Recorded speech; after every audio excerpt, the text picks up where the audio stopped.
चलिए बच्चों, तो हम लोग टेंस में आज आगे बढ़ते हैं। Yes, ठीक है, कल के क्लास में हम लोगों ने सेंटेंस के अबाउट में जाने हैं, आप लोग सुना है, बहुत अच्छी बात। आज हम लोग सेंटेंस से आगे अब आते हैं हम लोग डायरेक्ट सिंपल प्रेजेंट टेंस पर। सिंपल प्रेजेंट टेंस पर, है ना, जो आपको पीछे में डेफिनेशन लिखाया था, समझाया था, उसके पर आते हैं। ठीक है, तो simple present tense, simple present tense के परिभाषा डेफिनेशन सब हो गया है। अब डायरेक्ट आते हैं हम लोग सेंटेंस पर। इस पर आते हैं, सेंटेंस पर आते हैं। ठीक है, स्ट्रक्चर पर आते हैं। स्ट्रक्चर क्या है?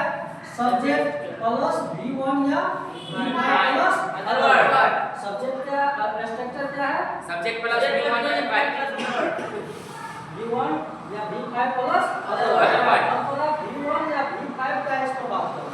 V1 का है वर्ब का first form main root, verb का मेन रूट V1 का, और वर्ब का पांचवा रूट जो है सो V5।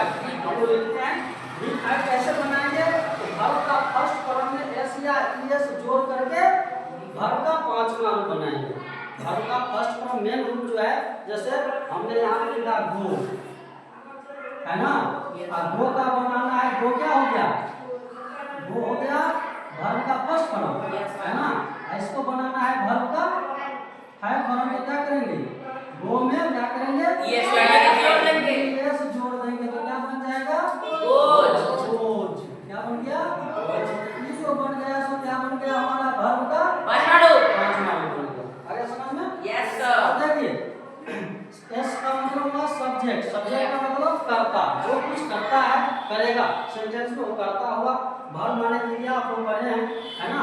और ओ डब्ल्यू का मतलब हुआ ऑब्जेक्ट, अदर वर्ड में जो भी बातें लिखा गया है। चलिए, V1 का प्रयोग यूज ऑफ V1, समझे था? चल रहा है। Use of V1, use of V1, use of V1 किसके साथ? जब सब्जेक्ट आई, वी, यू, दे तथा किसी भी पर्सन का प्लूरल नंबर हो, है ना। अर्थात फर्स्ट पर्सन का सिंगुलर प्लूरल, क्या कहता है, सेकंड पर्सन का सिंगुलर प्लूरल और थर्ड पर्सन का प्लूरल नंबर के साथ हम लोग किसका यूज करेंगे? V1 का। अब V5 का प्रयोग कब करेंगे? तो जब सब्जेक्ट थर्ड पर्सन का क्या हो? Singular number. जब सब्जेक्ट क्या हो? थर्ड पर्सन का सिंगुलर नंबर, उसके साथ हम लोग इसका प्रयोग करेंगे थर्ड पर्सन। ठीक है, देखिए यहाँ पर कुछ बातें हैं। नाउन में हम s या es जोड़ते हैं तो प्लूरल बन जाता है। नाउन में जब s या es जोड़ते हैं तो क्या बन जाता है? प्लूरल बन जाता है। अब वर्ब में जब s या es जोड़ते हैं तो ये सिंगुलर बन जाता है। क्या बन जाता है? सिंगुलर बन जाता है। इस बात को ध्यान रखिएगा। तो सिंगुलर के साथ हम लोग सिंगुलर करेंगे। और सब्जेक्ट के अंतर्गत क्या सब आएगा है कि यहाँ पर बता दिया गया है। तो सब्जेक्ट जितना नाउन और प्रोनाउन रहेगा सब सब्जेक्ट है। सब्जेक्ट वर्ब भी बन जाता है कहीं कहीं, है ना। तो सब आगे की क्लास में हम लोग पढ़ेंगे यहाँ, लेकिन यहाँ पर हम लोग जितने भी नाउन और प्रोनाउन आएगा सब हमारा क्या होगा? सब्जेक्ट का होगा। आगे समझ में? अब देखिए, किसी भी सेंटेंस को इंग्लिश में बोलने के लिए, लिखने के लिए, समझने के लिए आप लोगों को बताया गया था मात्र 3 बातें ध्यान रखने के लिए। कितने बातें? 3 बातें ध्यान रखने के लिए बताया गया था। कौन कौन? सेंटेंस, स्ट्रक्चर और वर्ड मीनिंग। यदि हमारे पास सेंटेंस की जानकारी है, स्ट्रक्चर पता है और वर्ड मीनिंग यदि हमको याद है तो फिर हम इंग्लिश आसानी से बोल सकते हैं, लिख सकते हैं, समझ सकते हैं। सिर्फ यही 3 बातें, है ना।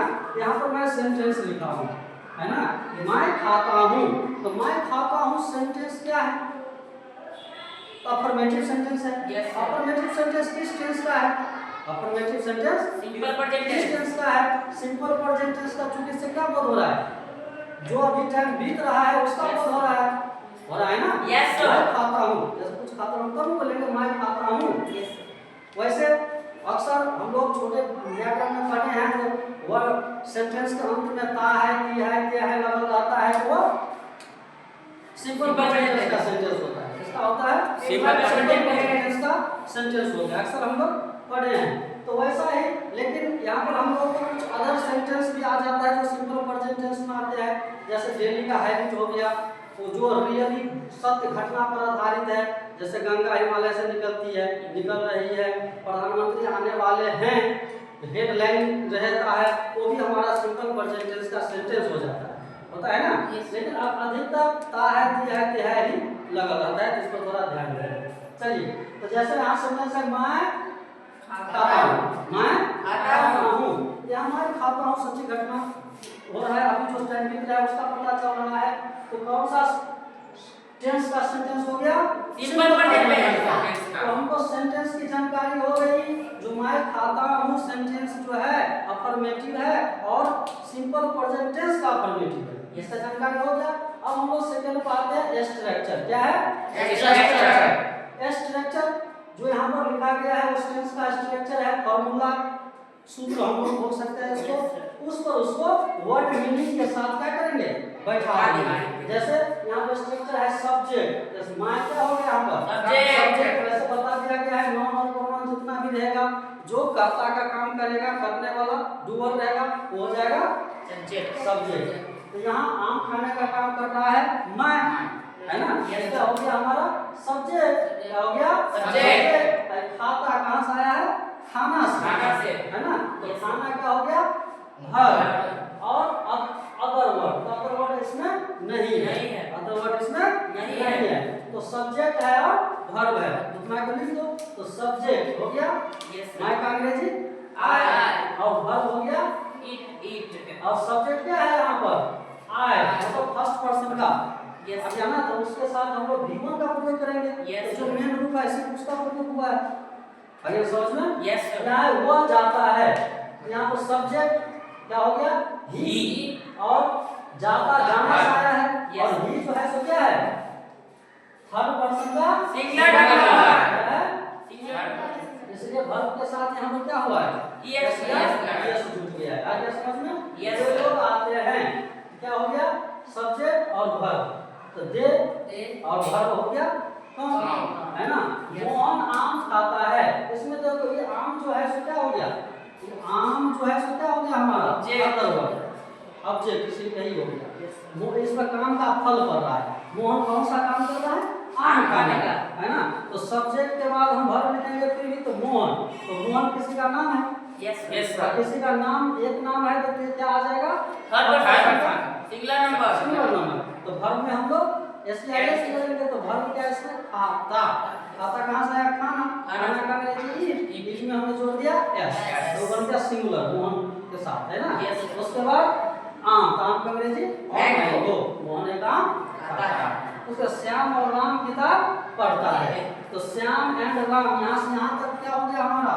सब्जेक्ट, है ना, श्याम एंड राम। उसके बाद सब्जेक्ट के बाद क्या लिखना है? वर्ब, तो वर्ब क्या है? पढ़ते, तो पढ़ना से, और यहाँ दो नाम हो गया तो प्लूरल नंबर आ गया। अब प्लूरल नंबर आ गया तो उसके साथ हम एसआईएस का प्रयोग नहीं करेंगे, इसलिए हमने जो वर्ब का अंग्रेजी है वही लिखेंगे, लोग रीड हो गया।